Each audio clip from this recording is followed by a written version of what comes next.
Bismillahirrahmanirrahim, and very welcome to this new video, which is video number 450. And in this video, I am going to explain the Hicksian composition of a price change. Seemingly, this analysis is a bit confusing and difficult, but it's very easy to understand. So, my dear students, don't worry and watch this video up to the end so that you could understand the concept. This is not difficult at all. I'll explain this bit by bit. Let me start with the original situation. Let me explain. In this A panel, in this figure, I measure the quantity of x1 along the horizontal axis and the quantity of x2 along this vertical axis. Similarly, in the B panel, again I am going to measure the quantity purchased of x1 along this horizontal axis and the price of good one along this vertical axis. And here in this figure, this is the original indifference curve, which is denoted by U0, and this is the new indifference curve, which is U1. Let us suppose the consumer originally faces prices of x1 and x2 denoted by P1 naught. So P1 naught is the price of x naught, and P2 naught is the price of x2, which the consumer faces originally, and the consumer or the economic agent has some income level equal to y. He or she originally buys quantities x1 naught and x2 naught of x1 and x2 respectively, and achieves utility level u naught. So at the original prices P1 naught and P2 naught, the consumer budget line is tangent to u naught indifference curve at this point, and this consumer is purchasing x1 naught unit of x1, x1 naught unit of x1, and x2 naught unit of x2, and he is in equilibrium. Let us suppose that the price of good x1 falls to P11, which is less than P1 naught, and that the total effect of this price change on good x1 consumption is an increase to x11. So let us suppose that the price of x has gone down to a new level.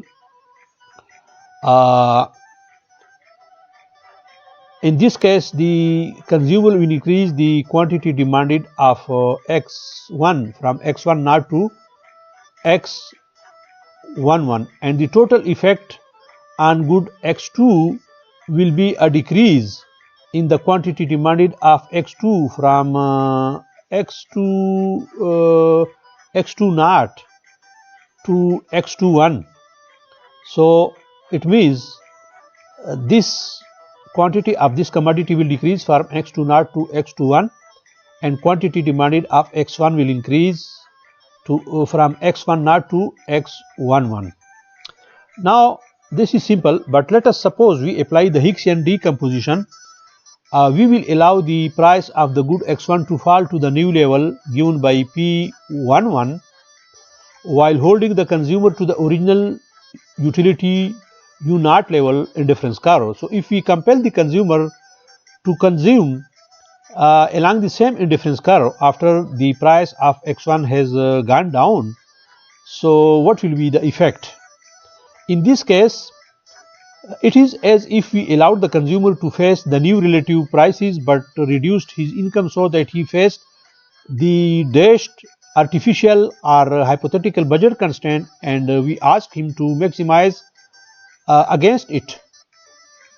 So under these circumstances, the consumer would increase his consumption of good x1, the now relatively cheaper good, that is x1 is now relatively cheaper good, from x1 naught only to x1s, and would decrease his consumption of good x2 from x2 naught to x2 s, So these hypothetical changes in consumption are the Hicksian substitution effects on good x1 and good x2.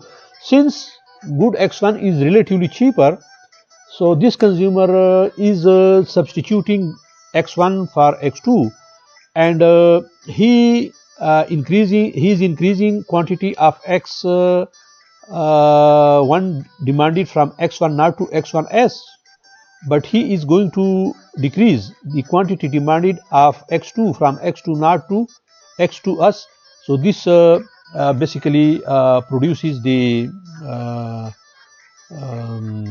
substitution effect. So here for x1, the movement from x1 naught to x1 s is the substitution effect, and the movement from x1 s to x1 11 is the income effect. For the x2, the movement from x2 naught to x2 s is the substitution effect, and from x2 naught to x2 1 is the total effect, and the movement from x2 1 to x2 s is the income effect. A little bit difficult to understand, but not impossible to understand. It's easy, and you can easily understand if you look at this with the intention.